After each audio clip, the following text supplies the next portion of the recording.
All right. Our first speaker this evening is Clifford Herry. He is the unit controller for the Wyndham West SES unit and has spent over 12 years as a volunteer with the SES across multiple units. He is responsible for overall functioning of the local unit, its operations, training, community engagement, and administration. During the day, Clifford is a senior manager in the Victorian Public Service and has experience in operational response and emergency management, is a qualified division commander, staging area manager, and agency commander. He has been involved in local as well as statewide significant operations such as the 2010 storms, 2011 floods, 2016 storms, 2019 fires, and the 2021 storms. Clifford, welcome. I'm really glad to have you here this evening, and the floor is yours. Thank you, Vivek. Much appreciated, and thank you for the opportunity to come and talk to our local community as well. But just before I get started, I'd like to acknowledge the traditional Aboriginal owners of country throughout Victoria and pay my respect to them, their culture, and their elders past, present, and future. So I do have a few slides to share, and I'll hopefully get that right. I do have always problems with it, so I'll hopefully get that right this time around. So I think just we'll start with a short video, and hopefully this time around the sound should be on as well. Actually, sorry, I will have to reshare that, so bear with me 1 second. Teams does funny things. Okay, so hopefully now that is clearer and with sound.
Okay, so that was a little bit of introduction about the different things that the SES does.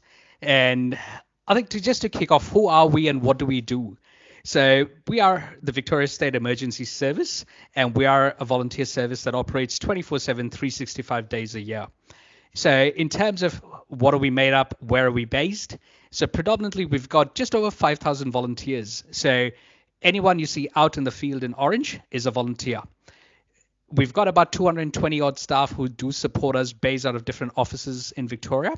So we've got 14 staffed offices, 150 units spread across Victoria, and out of them, 103 of them are road crash certified as well.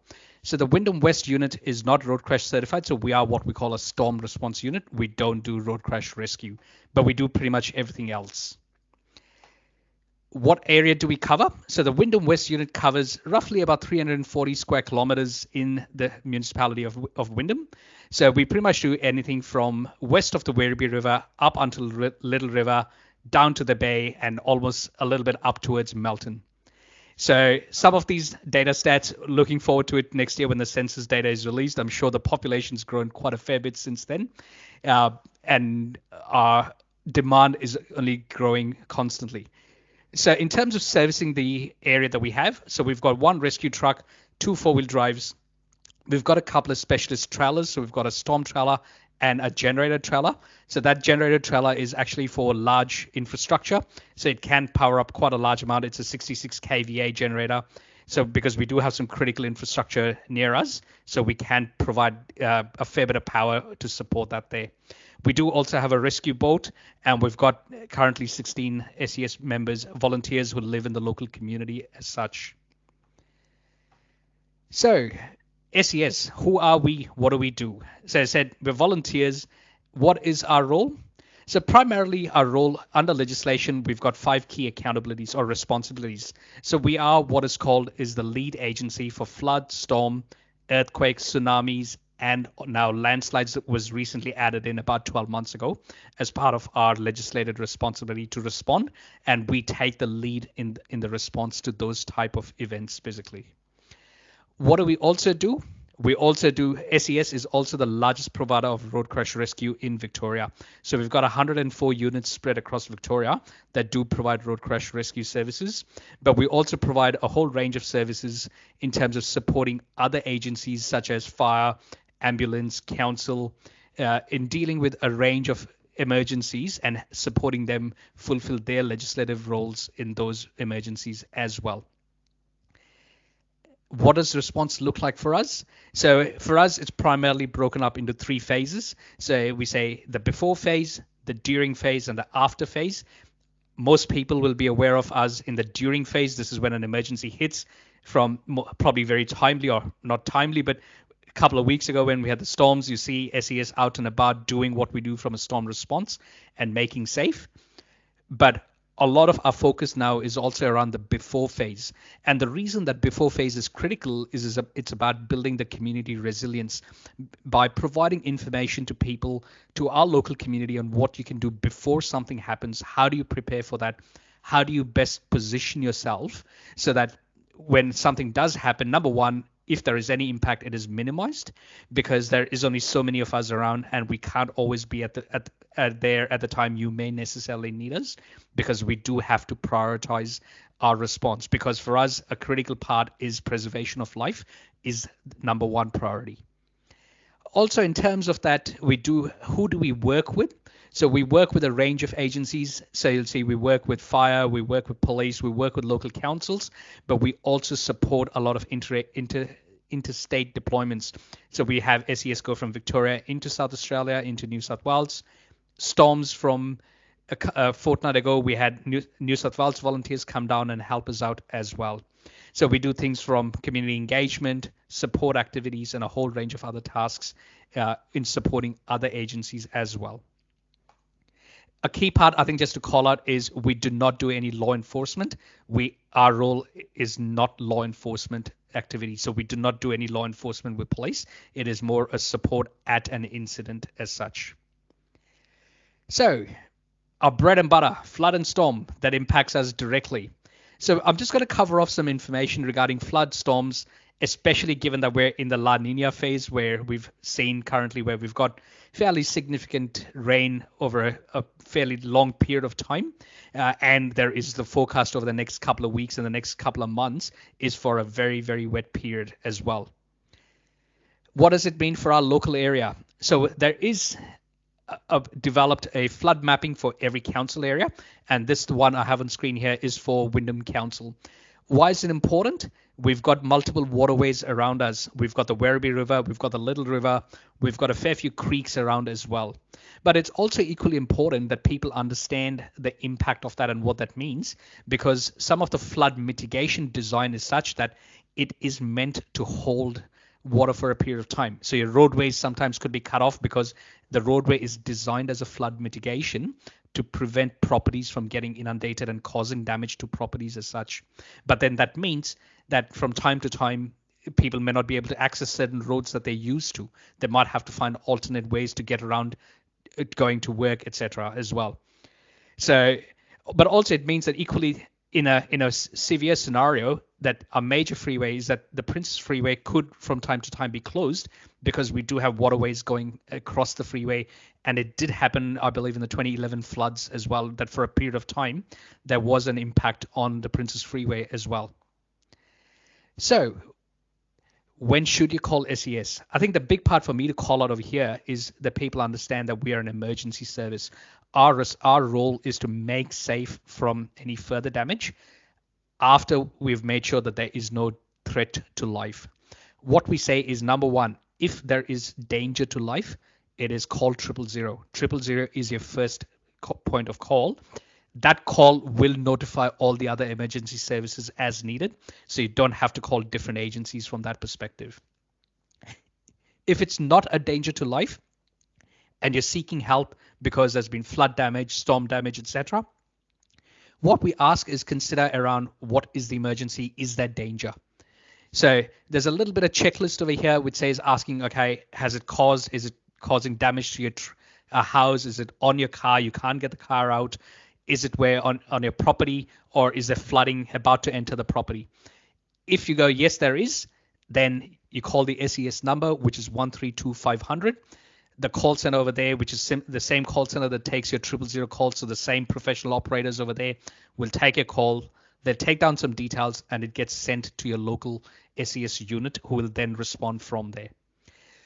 One thing I think when people ask, and what I say is how we determine an emergency, I think the best example I can give is consider a scenario. If you've got a tree that's come down in your backyard, it's on the ground, it's not going to go anywhere further, it's not going to pose a threat to life, that is not a role for SES in that part there. What we do say is, for example, if it's leaning against your property, it's caused damage to your roof, then that is a kind of scenario where SES will respond to that as well, because then our priority is, number one, to make sure it doesn't pose a threat to a human being, but then also that it doesn't cause further damage to property over there. So that's the kind of thing as to how we assess in terms of when SES will attend, or when SES may not necessarily attend as well. So in terms of the next one, in terms of what can you do? So certain things that you can do well before a storm or a flood hits. So simple things like what we ask is, before a storm, park your car under cover. Don't park under trees, park away from trees. Simple. So that's a very simple thing. I think a lot of people make the mistake of, I'll just park under the tree, it protects it from water, from shade, but that's probably one of the worst spots to park during a storm. So we say away from trees, under cover. Also, the biggest part around your house, what we ask is simple things that you can do around maintenance is check your gutters, clean them of any debris, clean them off leaf, see if there's any blockage in your gutters, especially if there's a lot of rain forecast. Because what happens is, if your gutters are blocked, water will find its way. It has to go somewhere. It'll find a way, and unfortunately, the way might be through inside your house. So just a simple, quick 5-minute check of checking your gutters could save you from a lot of damage as well. The other part, strong winds. Simple thing. If you've got a trampoline in the backyard, secure it. Tie it down. Just make sure it's weighted down as well. So that's another simple action that you can take. You'll be surprised how far a trampoline can go. We've seen them fly 4, 5, 6 streets away in the wind. So just simple thing. Another part, if you've got furniture, if you've got outdoor furniture settings, you've got an umbrella, pack it away, secure it away as well. During a storm, what we ask is 2 big things, and probably the 2 biggest things we ask is, number one, please don't drive through floodwaters. And if you see power lines, please don't approach power lines. With a power line, always assume that the power is active. Stay away, call 000, and then agencies will respond to make the scene safe. But equally, keep up to date with what's happening. There's multiple ways nowadays people can keep up to date. You've got social media, you've got websites, you've got the local broadcasters on radio. But things like we say is emergency.vic.gov.au is the one source of truth, because that you'll get for all agencies and all types of hazards. The updates will be provided through that one central location as well. So in terms of flooding, a couple of simple things again. We ask is in terms of and thankfully we don't have that very often in our area around Wyndham Vale and Manor Lakes, etc. But from a flooding perspective, it's a simple 4-step process. Bag it, which is basically sandbags if you have blocking water coming into your property. Block it, simple things, especially during a large flood. What we say is block if there's, for example, toilets. Block it because sewer can backflow if there's a lot of pressure on the sewer system. Lift it. Items at home that are valuable, put them at a higher stage. So on shelves, on tables, on bench tops, put them up on there. But the biggest thing we say is leave early.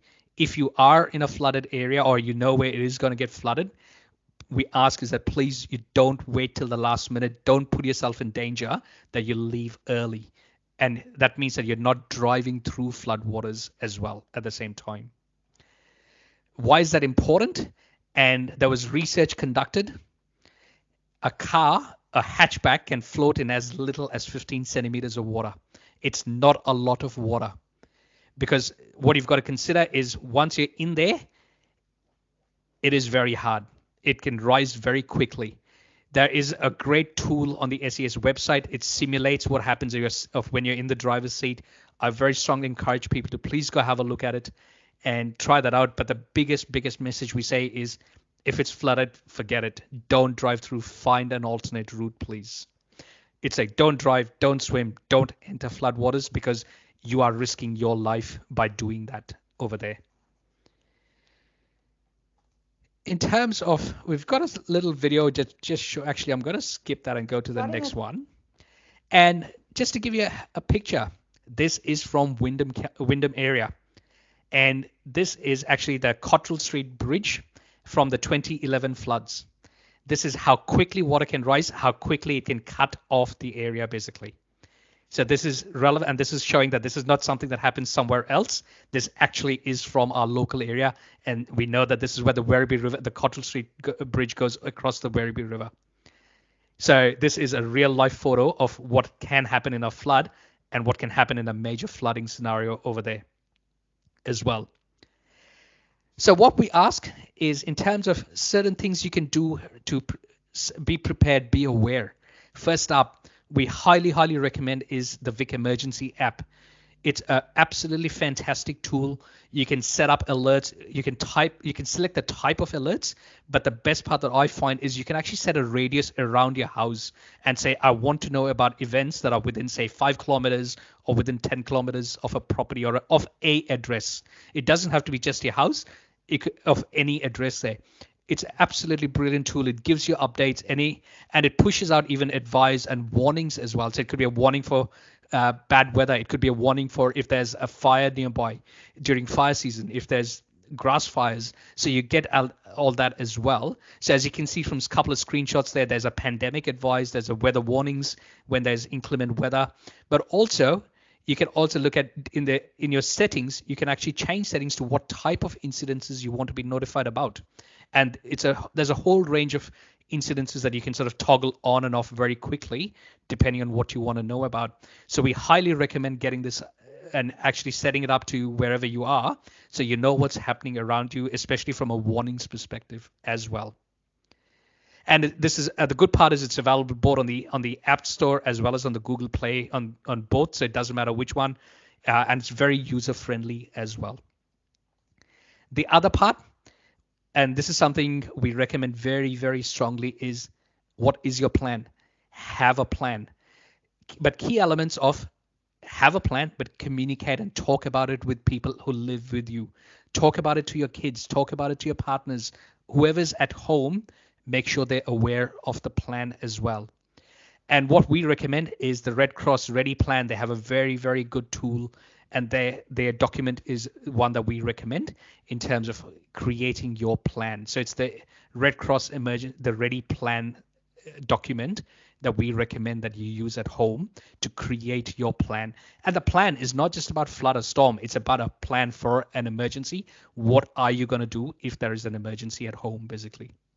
So it's a really good document. It gives you guidance around what are some of the things you should have pre-packed. What are the things that you need to have available at short notice? Things like creating copies of important documents, like a passport, driver's license, birth certificates if you need. Things like to consider is, if you need to leave in a hurry, do you have readily accessible, if you have medication? What about pet food? If you have pets, for example. Like I have a dog at home. I know that I've got 3 cans that I've put in a ready bag, that all I've got to do is just grab the bag, and I've got some pet food available for me to leave with my dog as well. That'll tide me over for a couple of days till I can get other assistance. So that's the kind of things that the Ready Plan actually walks you through as well, from a preparedness and preparing before an emergency happens over there. So key documents. Now, what we recommend very strongly is people understand, read, and look at. So each council under legislation is required, and I know Wyndham Council is up to date as well, there is a storm and flood emergency plan that each council has. It is a publicly available document. It is a lengthy document because this is part of the municipal emergency management plan. The overall plan is quite a lengthy, detailed document, but there is a subsection on storm and flood emergencies. On the SES website, there are specific to our area there's actually a local flood guide for the Wyndham Vale suburb, because there are a couple of known hotspots, especially around Lollipop Creek and its tributaries, that there are known spots around there. So it actually goes into detail around where the flooding risk is, at what level, which streets are going to be impacted and potentially cut off. So that local flood guide helps you understand what your immediate risk is as well. Where do you find them? So I've just put in some links. So there's the storm, flood, and emergency plan. You can find it on the council website under the emergency management section. They actually have that available. And I did check that is still currently available as of this morning. In terms of the flood guides and the SES resources, what we ask you to go is just go onto the SES website. You'll see the plan and stay safe at home. There's a couple of different web links. You'll see on the right-hand side there is around the videos that are there that I showed you earlier, the screen grabs off around block it, bag it, etc. So there's around your links to the ready plan and actually being able to download from there. And there's a whole range of other parts that you can use. Even we have some material there that's really good around how do you talk to kids about an emergency. So that is very kid friendly as well, that we promote from there. And lastly, what we ask, if you haven't connect with us on social media on our Facebook page, which is the Wyndham West the Facebook page. What we do is, especially if there is forecast bad weather, we do put up some warnings up there, and we do provide updates in terms of impending bad weather that's coming up. But also we will share from example from the fire service. If there's messaging from the fire service around some other emergencies in the local area, we will post that up there as well. So if you haven't connected with us there from that perspective too. And I think just to show people and not to alarm people, but these are a few photos of the real danger that the real parts of what happens in Wyndham. So, and I think especially for Jubilee Estate, one of the parts which I strongly ask people is, please, Cobbledick's Ford, when it is flooded, please forget it. These two rescues are actually within the last 18 months that we've had at Cobbledick's Ford, of people driving through, even though there's multiple warnings put up, councils put up plenty of warning, road closures. We still unfortunately see a lot of this happening from time to time, and we ask that you please don't risk your life by getting bogged over there, because it is quite quickly, as you can see, as to how high the water level has come up on that little car there. But also the bottom left here is from the 2011 floods. As you can see, the flooding impacts and a significant flood that does come through. And I think the next part, just to show, this is actually from our most recent storm event from a fortnight ago, just a couple of snippets of the type of jobs that we've been dealing with and what we've dealt with. And to give you context of this is what actually SES is here for, and this is the kind of jobs we do respond. So over here, what we had actually was a tree that's come down, knocked out a portion of their roof, which you can see from this side, another view from another house, where our role is to make safe. We don't repair the roof. We'll actually make safe and then ask you to get a contractor in to actually then fix your roof as well. Another very lucky resident, gum tree that's come down.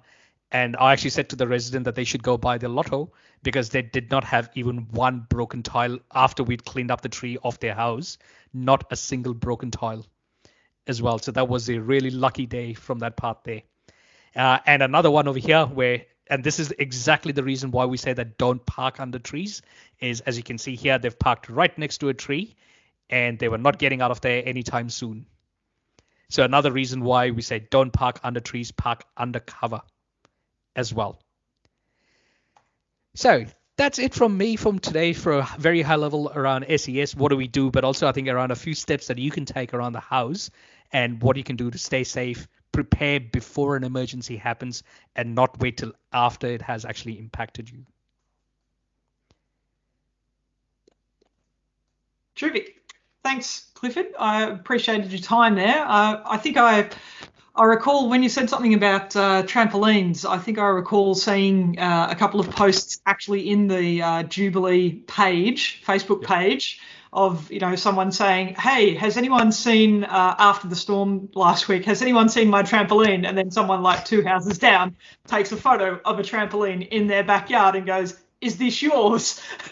So it's very, very true. It can happen so, so easily. And the other thing that I really took away from that is that both Neighbourhood Watch and the SES are very much about prevention. And you really, really put that message forward very clearly there, especially with that Red Cross. What was it? The Ready Plan document. The Ready Plan document. I hadn't heard of that before, so that might be something that I find a link to as well and perhaps share with everyone. I've had a look in the chat. There are no questions at present, but both Suzanne and Clifford are more than welcome to let you guys send questions to me or to the relevant, and I can then send them on to them and they'll respond. She was elected to council in 2020, a Point Cook resident. Suzanne has been actively involved with many community projects and groups, including Christmas at the Lakes, the Palmers Road Soundwall, Point Cook Open Spaces, and in full disclosure, she has been Secretary of Neighbourhood Watch Wyndham and also the Chair of Neighbourhood Watch Point Cook Central. Suzanne is Council's community safety portfolio holder, which is leading efforts to improve the safety of people in their homes and neighbourhoods. Thank you, Suzanne. Thank you, Vivek, and I'll manage that mastery of unmuting myself. There you go. Good evening, everyone. And firstly, I'd like to acknowledge the peoples of the Kulin Nation as the traditional owners on the land of which Wyndham's been built. We pay our respects to their elders, past, present, and emerging, and extend our respects to all Aboriginal people here today. The footprints of the Kulin Nation are found across the landscape of Wyndham. I'd like to acknowledge Clifford from the State Emergency Services, Vivek from Neighbourhood Watch, and any distinguished guests. As Council's safety portfolio holder, I'm honoured here to be representing Wyndham City. Community safety is a high priority for the Council. Community safety requires a partnership approach between the police, emergency services, local organisations and residents. That's why the Council works closely and partners with these agencies, community groups and all stakeholders to improve safety in Wyndham. Wyndham City is always looking for ways to broaden and strengthen these partnerships, and Council recently signed up to Neighbourhood Watch Victoria's Engage Network, making us the first municipality in Victoria to join the group. The Engage Network brings together organisations whose work contributes towards a safe and engaged community. Organisations that are part of the Engage Network recognise, utilise and share each other's information and resources to greater benefit our communities. Neighbourhood Watch here in Wyndham has 13 local groups, demonstrating the value residents place on connecting neighbours and keeping our community members safe. Last month in October, it was Community Safety Month. So Council developed a Community Safety Month postcard to help our community connect and get to know each other. The postcard can be printed and placed in neighbourhoods' letterboxes to make the content and connect with each other when you needed to. This helps build a sense of community and neighbours can look out for each other. Sadly, because a lot of the community centres obviously were closed due to COVID in the last month, it had to be downloadable online. But we're looking at re-energising and doing something like that for next year as well, so that would be more accessible for people that don't have that sort of access to the printer. So being safe in our community comes down to everyone being aware of what's happening in our community, and it's up to us to make our communities friendly and welcoming. Council's approach to improving community safety in Wyndham is multifaceted. We provide educational programmes, we improve infrastructure to enable the community to feel safe. We provide solution-based approaches such as installing murals to reduce instances of graffiti. And we encourage residents to have pride in their communities. And we also partner with agencies to try and drive down the incidence of family violence. It's important to acknowledge there is a need to clarify the role, clarity and roles and responsibilities of local government when it comes to community safety. Matters of crime, suspicious or threatening behaviours or dangerous activity should be reported directly to Victoria Police. Urgent matters that require police attendance can be reported on 000. And non-urgent matters can be reported to the police assistance line, 131444. So you'll see that one with the adverts where this says when you need the police without the sirens. So there's lots of adverts for the police for that at the moment. Council has responsibility for local laws. These local laws cover many aspects of daily life, such as keeping footpaths and walkways clear of clutter, managing the impact of building sites, and ensuring that parks and reserves are safe and pleasant. Council also actively enforces local parking regulations, including supporting active and safe transport and travel in and around schools. A safe place is a place with less crime, robberies, home invasions, reduced violence, graffiti, and less hoon drivers. Safety is particularly important for families. Parents want to undertake daily tasks safely with their children, and young people want to be able to travel on public transport and walk to work and walk to a school without fear. Community safety requires everyone to play a part, from residents to council, state and federal governments and their agencies, including, of course, Victoria Police. On behalf of Wyndham City, I'd like to thank Neighbourhood Watch members from Jubilee Estate and Wyndham Vale for all you do to improve community safety in your local area, volunteering your time and effort for the common good. Thank you to each and every one of you. We also need to work in partnership to create a safe community, a shared responsibility, and that's why councils keen to work with local communities and groups such as yours to identify what we can do together. We want to create cohesive and strong communities in Wyndham where everyone feels safe, included and proud of their neighbourhood. Thank you for extending the invitation for me tonight to extend to the community safety webinar. Thank you, Vivek. Thanks, Suzanne. I really appreciate the time that you've taken this evening. And I think it's great that we point out the fact that in particular, Wyndham Council is so willing to and happy to work with their community members, and you're always out there making sure and getting out there and getting in contact with as many people as possible. And the Community Safety Month postcards that you were talking about are a fantastic initiative as well. So hopefully if you can get some of those printed next year, that's an absolutely wonderful initiative.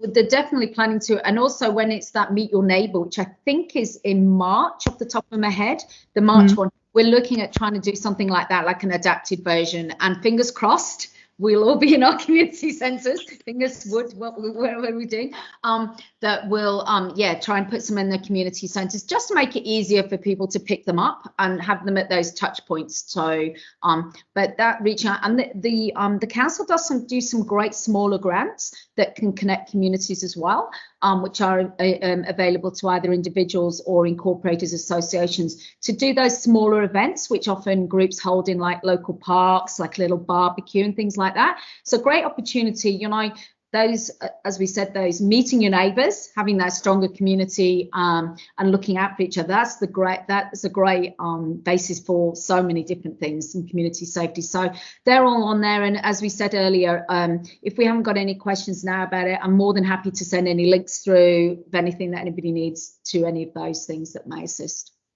Oh, that's absolutely terrific. And I'm glad that you mentioned the community grants, because the next webinar that we're going to hold is actually going to be about community projects and things that the Jubilee community can do together to feel a little more neighbourly and get to know people and do something that they all want to do together. So I think it's very good timing that you mentioned that.